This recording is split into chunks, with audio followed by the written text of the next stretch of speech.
ಪ್ರಭು ಯೇಸು ಕ್ರಿಸ್ತರಲ್ಲಿ ನನ್ನ ಆತ್ಮೀಯ ಸಹೋದರ ಮಿತ್ರರೇ, ನಿಮಗೆಲ್ಲರಿಗೆ ಯೇಸುನಾಮದಲ್ಲಿ ವಂದನೆಗಳು. ತಪಸ್ಸು ಕಾಲದ ವಚನ ಧ್ಯಾನಕ್ಕೆ ಬಹಳ ಪ್ರೀತಿಪೂರ್ವಕವಾಗಿ ನಿಮ್ಮನ್ನು ಸ್ವಾಗತಿಸ್ತೇನೆ. ಕ್ರೈಸ್ತರ ನಾವು ಪವಿತ್ರವಾದ ತಪಸ್ಸು ಕಾಲವನ್ನು ಆರಂಭಿಸುತ್ತಿದ್ದೇವೆ.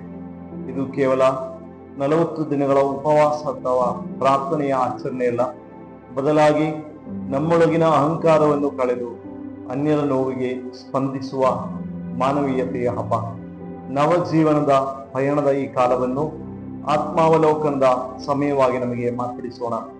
ಮಣ್ಣಿನಿಂದ ಬಂದ ನೀನು ಮಣ್ಣಿಗೆ ಮರಳುವೆ ಎಂಬ ಸತ್ಯದೊಂದಿಗೆ ಆರಂಭವಾಗುವ ಈ ಪಯಣ ಮನುಷ್ಯನಿಗೆ ವಿನಯವನ್ನು ಕಳಿಸುವಂಥದ್ದು. ಈ 40 ದಿನದಲ್ಲಿ ನಾವು ಕೈಗೊಳ್ಳುವ ತ್ಯಾಗವು ನಮ್ಮ ಸ್ವಾರ್ಥವನ್ನು ಬದಿಗೊತ್ತಿ ಸಮಾಜದ ಕಟ್ಟಕಡೆಯ ವ್ಯಕ್ತಿಯ ಬಗ್ಗೆಯೂ ಪ್ರೀತಿ ಮತ್ತು ಕರುಣೆಯನ್ನು ತೋರಲು ನಮಗೆ ಪ್ರೇರಣೆ ನೀಡುವಂಥದ್ದು. ದೇವರಲ್ಲಿ ನಮಗೆ ಪ್ರಾರ್ಥಿಸೋಣ.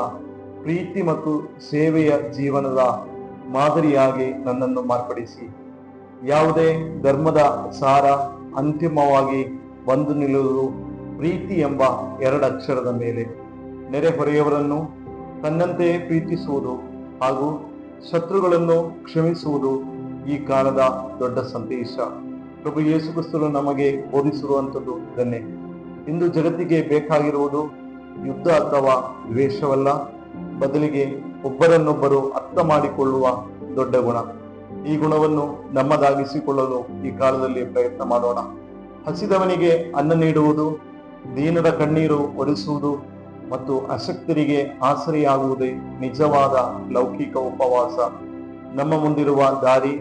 ಈ ತಪಸ್ಸು ಕಾಲವು ನಮ್ಮನ್ನು ಕೇವಲ ಧಾರ್ಮಿಕ ವಿಧಾನಗಳಿಗೆ ಸೀಮಿತಗೊಳಿಸದೆ ನೈಜ ಮಾನವತಾವಾದಿಯನ್ನಾಗಿ ಮಾಡಲಿ. ಅದಕ್ಕೋಸ್ಕರ ನಮಗೆ ಪ್ರಯತ್ನವನ್ನು ಪಡೋಣ. ನಮ್ಮ ಕೈಲಾದ ಸಹಾಯವನ್ನು ಅಗತ್ಯವಿರುವವರಿಗೆ ಚಾಚೋಣ. ಜಾತಿ, ಮತ, ಪಂಥಗಳ ಗೋಡೆಯನ್ನು ಮೀರಿ ಮಾನವ ಕುಲ ಸದಾ ಪ್ರೀತಿಯಲ್ಲಿ ಬಾಳಲಿ. ಇದಕ್ಕೆ ನಾವು ಇಚ್ಛಿಸೋಣ. ಇದಕ್ಕೋಸ್ಕರ ದುಡಿಯೋಣ, ಪ್ರಯತ್ನವನ್ನು ಮಾಡೋಣ. ದ್ವೇಷವನ್ನು ತ್ಯಜಿಸಲಿ ಎಂಬ ಮಾತನ್ನು ನಮಗೆ ಎತ್ತಿ ಹಿಡಿಯೋಣ. ಪ್ರೀತಿಯೇ ದೇವರೆಂದು ನಂಬಿ ಈ ಪ್ರೀತಿಯನ್ನು ಸದಾ ಕಾಲ ಸದಾ ಸಮಯ ಎಲ್ಲರಿಗೆ ನಮಗೆ ನೀಡೋಣ. ಸರ್ವರಿಗೂ ತಪಸ್ಸು ಕಾಲ ಫಲದಾಯಕವಾಗಲಿ ಎಂದು ನಾನು ಹಾರೈಸುತ್ತೇನೆ. ಈ ದಿನದಲ್ಲಿ ನಾವು ಬುಧವಾರದಂದು ಹೀಗೆ ನಾವು ನೆನೆಯುತ್ತೇವೆ. ಮನುಷ್ಯನೇ ನೀನು ಮಣ್ಣಾಗಿದ್ದೀಯೆ ಎನ್ನುವ ಮೂಲಕ ನಮ್ಮ ಅಹಂಕಾರವನ್ನು ಅಳಿಸಿ ದೀನತೆಯನ್ನು ಬೆಳೆಸಲು ಧರ್ಮಸಭೆಗೆ ನಮಗೆಲ್ಲರಿಗೆ ಕರೆ ನೀಡುವಂತ ದಿನವಾಗಿದೆ. ಯೇಸು ಸ್ವಾಮಿ ಅರಣ್ಯದಲ್ಲಿ 40 ದಿನಗಳ ಕಾಲ ಉಪವಾಸವಿದ್ದು ಶೋಧನೆಗಳನ್ನು ಜಯಿಸಿದರು. ಮತ್ತಾಯನ ಗ್ರಂಥದಲ್ಲಿ ನಾವಿದನ್ನು ನೋಡ್ತೇವೆ. ಉಪವಾಸವು ಕೇವಲ ಆಹಾರ ತ್ಯಜಿಸುವುದಲ್ಲ, ಬದಲಾಗಿ ನನ್ನ ಇಷ್ಟವಲ್ಲ ನಿನ್ನ ಇಷ್ಟವೇ ಆಗಲಿ ಎಂದು ದೇವರ ಕಡೆಗೆ ತಿರುಗುವಂತದಾಗಿದೆ.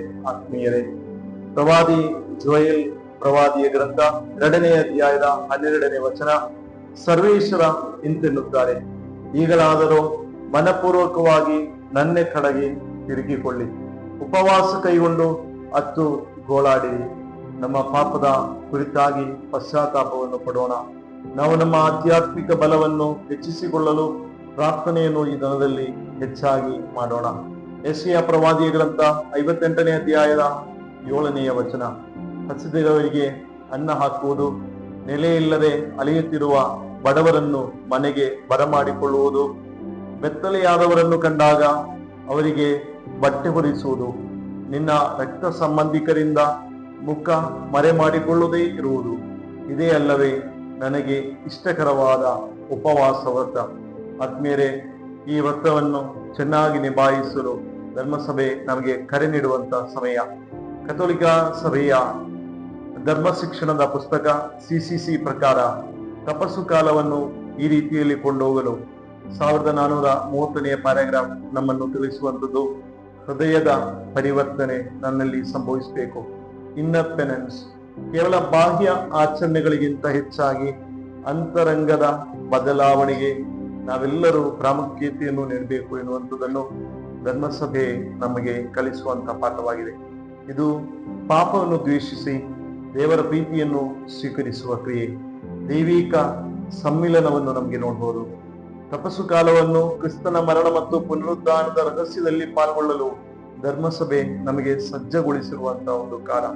ಈ ಕಾಲದಲ್ಲಿ ಕ್ರೈಸ್ತನ ಮರಣದಲ್ಲಿ, ಉದ್ಧಾನದಲ್ಲಿ ಪಾಲುಗಾರರಾಗೋಣ. ಎಸೆಕಿಯೇಲನ ಗ್ರಂಥ 36ನೇ ಅಧ್ಯಾಯ 26ನೇ ವಚನ, ನಾನು ನಿಮಗೆ ಹೊಸ ಮನಸ್ಸನ್ನು ಕೊಟ್ಟು ನಿಮ್ಮಲ್ಲಿ ನನ್ನ ಸ್ವಭಾವವನ್ನು ಹುಟ್ಟಿಸುವೆನು.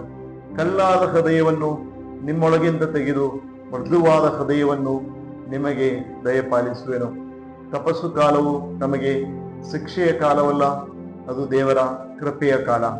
ನಮ್ಮ ಹೃದಯದ ಕಲ್ಲುಗಳನ್ನು ತೆಗೆದು ಮಾಂಸದ ಹೃದಯವನ್ನು ಹೊಂದುವಂತಹ ಸಮಯ. ಇದಕ್ಕೋಸ್ಕರ ನಮಗೆ ಪ್ರಾರ್ಥಿಸೋಣ. ಇದಕ್ಕೆ ಬೇಕಾದಂತಹ ಎಲ್ಲ ಸಿದ್ಧತೆಗಳನ್ನು ನಾವು ಮಾಡೋಣ. ನಮ್ಮ ಪಾಪಕ್ಕೆ ಪಶ್ಚಾತ್ತಾಪಪಟ್ಟು ಪ್ರಾಯಶ್ಚಿತ್ತವನ್ನು ಮಾಡುವಾಗ, ಉಪವಾಸವನ್ನು ಮಾಡುವಾಗ, ದಾನ ಧರ್ಮವನ್ನು ಮಾಡುವಾಗ ದೇವರು ನಮ್ಮನ್ನು ಕರುಣಿಸ್ತಾರೆ. ಎಲ್ಲರಿಗೆ ಒಳ್ಳೆಯ ಒಂದು ತಪಸ್ಸು ಕಾಲವನ್ನು ಹಾರೈಸ್ತೇನೆ. ದೇವರು ನಮ್ಮೆಲ್ಲರನ್ನು ಆಶೀರ್ವದಿಸಲಿ. ದೇವರ ಕೃಪೆ ನಮ್ಮೆಲ್ಲರ ಜೊತೆ ಉಂಟಾಗಲಿ. ಪ್ರಭು ಯೇಸು ಕ್ರಿಸ್ತರ ಸಾಕ್ಷಿಗಳಾಗಿ, ಪ್ರೇಷಿತರಾಗಿ ನಮಗೆ ಬಾಳೋಣ. ದೇವರ ಆಶೀರ್ವಾದ ನಿಶ್ಚಯವಾಗಿ ನಮ್ಮೆಲ್ಲ ಕೆಲಸ ಕಾರ್ಯದ ಮೇಲೆ, ಕ್ಷೇತ್ರದ ಮೇಲೆ ಉಂಟಾಗಲಿ. ಆಮೇಲೆ